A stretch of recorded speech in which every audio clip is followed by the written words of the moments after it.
Hi, my name's Michael, and I'm an addict.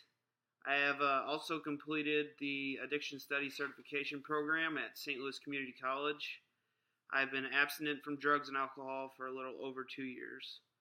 And there's always one way to tell if you're allergic to drugs and alcohol, and that is if when you drink and use drugs, you break out in handcuffs.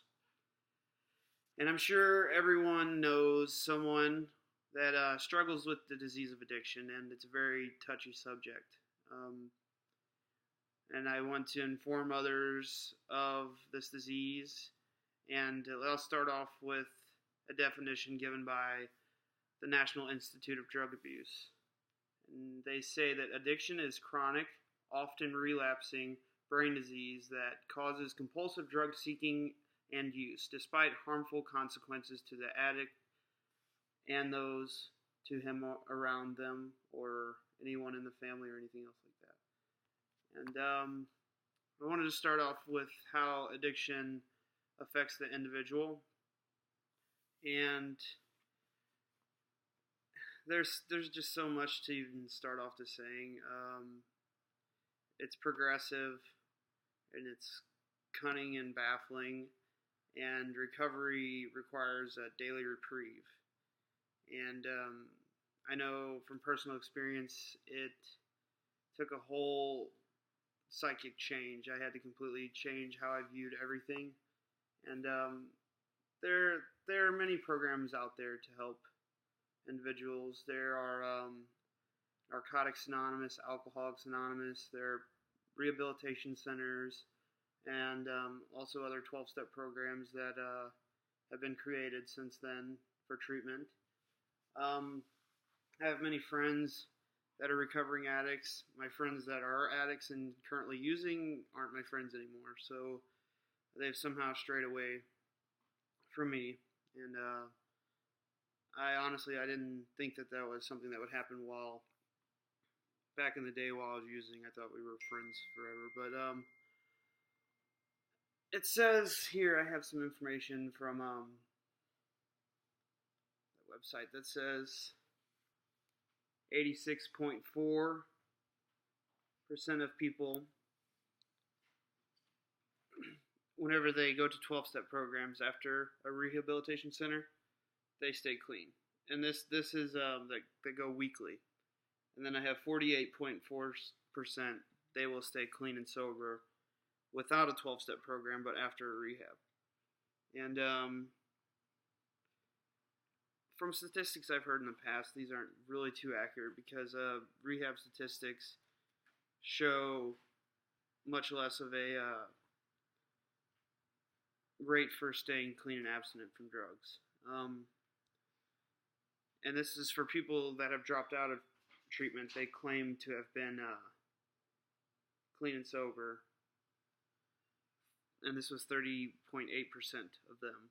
Now, take in mind, these are people that have been interviewed and for whatever reason have said that they have remained clean and sober. And next I'd like to talk about the family members. I didn't realize how much I affected everyone in the lives around me, and it's hard for addicts to see that. But I've also learned that there are lots of therapeutic ways to get help for the family, and there are also 12-step recovery programs for the family or people in relationships with addicts.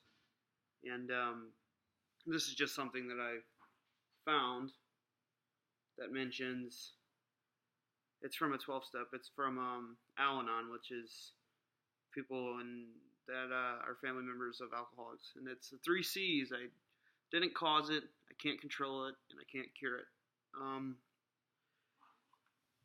The program is very helpful, and I just think family members need to keep an open mind to experimenting with these sorts of things that are that really do help, because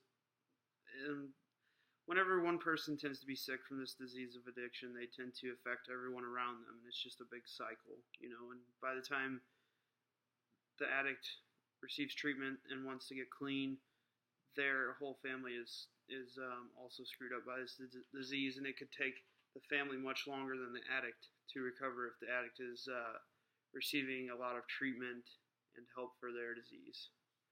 And the last thing I want to talk about is how drug use is criminalized. And as you can see on here, the incarceration rate is, let me go back, is 716 per 100,000 in population in the United States. And in the other countries, it is much lower. It's 147 for the most and all the way down. And here is the drug use. America uses 2/3 of the world's drugs that are, and that's big rates, and it's a lot of problems. And didn't really get into it too much. We incarcerate more than any other country in the world, and this is only a small segment about addiction. If you want to talk to me more about it, you can email me. Everyone needs to seek help and learn more about this disease. A lot of misconceptions surround this disease, and if you know anyone that's suffering from addiction, please inform yourself and ask professionals how to help an addict. And if you are an addict, don't be afraid to ask for help. That's all I have. Thank you.